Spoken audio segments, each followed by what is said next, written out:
New York Democrats used to wield a lot of power in the House, chairing committees and directing big money to the state. Republicans may be taking control, but New York Democrats are not known for fading into the background. Joining us now is one of the most outspoken in the group, Brooklyn Congressman Anthony Weiner. Good to have you back here, Congressman. And since we last talked, you got married, so congratulations. Thank you. Even a blind squirrel can find a nut, apparently. Well, congratulations. Thank you very much. And you've got the blue tie on today. That's right. And I should also say Brooklyn and Queens Congressman. Right. Because my district is both, and I'm very gratified that I was reelected. And we're all sensitive about our districts right now, aren't we? Listen, you don't, yeah, exactly. And it's, look, this once upon a time was a 100% Brooklyn district, and now it's become a much more of a Queens district, and I live in Queens, and so Brooklyn and Queens. Brooklyn and Queens. We were talking about your district in the break and about redistricting. We don't know the makeup of the state Senate yet, but that's got to be a concern for you, right? Well, it's one of those process things that most voters don't pay much attention to, but have an enormous influence on a lot of things. I mean, every 10 years we do the census, and the primary reason constitutionally why we do that is to make sure that every district is drawn equally, one person, one vote.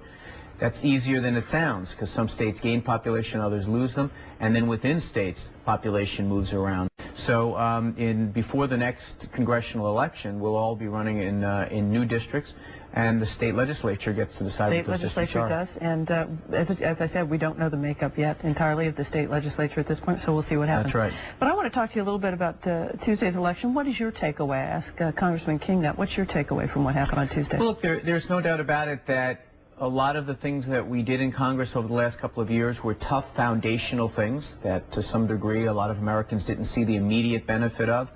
I think that we deserve some blame for not being more clear that, you know, the things that we did on health care that a lot of my Republican friends said they liked. They succeeded in saying we like those things, but they made a boogeyman out of the whole bill. And I also think that we didn't do a very good job. Look, you know, job creation in the country is way up since December of 2007. 2 years of Obama, we've created more jobs than 8 years of President Bush. The stock market has stabilized, the banks. So we've done a lot that was good, but they did a pretty successful job of knocking that down, and very often with a lot of misinformation and disinformation. But you talk about this health care plan. In the next 2 years, with the Republicans now in control of the House, are we going to see some changes? Are there going to be proposals? You know there'll be proposals to repeal it, but do you think we're going to see some changes? Well, look, and are you willing to work on that and make compromises? Well, look, the fact is that there's this argument for repealing the bill that the Republicans keep campaigning on. I don't think most Americans want to repeal it. I think that if repeal and rewrite is what their motto is, it's more about implement and improve as you go along. You know, it's interesting. You know, I just came off a campaign against a Tea Party candidate who said, oh, yes, I like the fact that we're covering people that have pre-existing conditions. I like the fact that we're covering seniors for their donut hole. I like the fact that we're covering people 21 to 26, but I don't like the health care bill. So I'll be interested to see what the Republicans propose. One consistent thing about campaigns around the country, we know what the Republicans are against. They've got a pretty good punch list of the things that they're against. The question is, what are they for? Now that they're governing, I'm eager to see what that is. Okay. I want to ask you about the 9/11 bill, because we talked about that, and I know that's one thing that is very important to you, that you've had done a great deal of work on. If it does not get passed in this lame duck session, well, first of all, I guess, what are the chances of it getting passed in this lame duck session? It took us 9 years and a Democratic Congress to pass it in the House of Representatives. It now is in the Senate.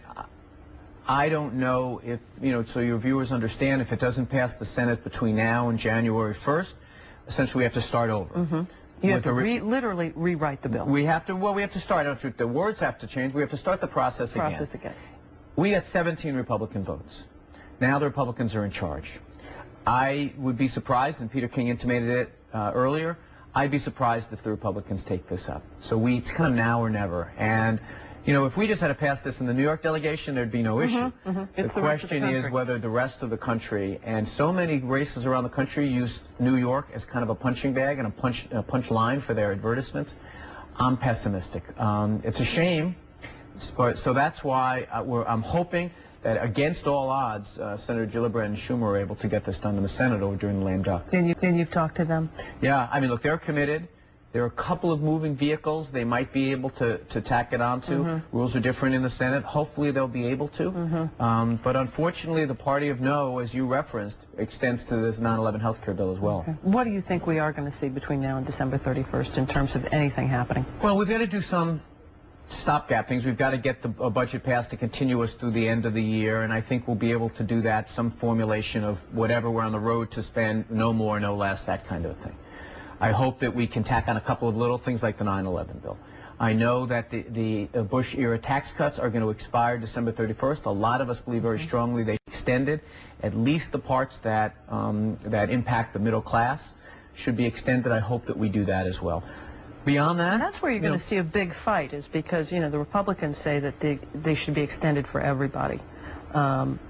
Is that something you're willing to compromise on? I think the answer is perhaps. I think that the problem is that I think that there's broad consensus that for people making $250,000 or less, maybe $1 million or less is a number I've recommended since we have higher costs here in New York City. I think there's actually broad consensus on that. Democrats and Republicans want to extend those tax cuts. So then the question becomes, how do you deal with people who make more than $1 million or $1 billion a year? Is it really vital right now to offer those tax cuts? So maybe what we do is we pass the middle class ones now and say to the new Congress coming in, let's put in abeyance whether we give a tax cut to people who are making literally $1 billion a year. Just so you understand, this is about whether or not the Clinton-era tax structure goes back into place, which, by the way, was pretty successful in stimulating the economy. But I do think the middle class people should have an extension of those tax cuts. Okay. A lot of work ahead. I wish you the best of luck. Thank you. And good to have you here again. And again, congratulations. My pleasure. Thank you. Blue tie. Blue tie. Blue tie. We're all in agreement. I like all this conciliatory talk. It'll last for how long? We'll see. Thank you, Congressman. Thank you. That'll do it for this edition of Up Close. If you missed any of today's program, you can catch it again on our website, 7online.com. We do thank you for watching. I'm Diana Williams. Enjoy the rest of your weekend. Have a good one.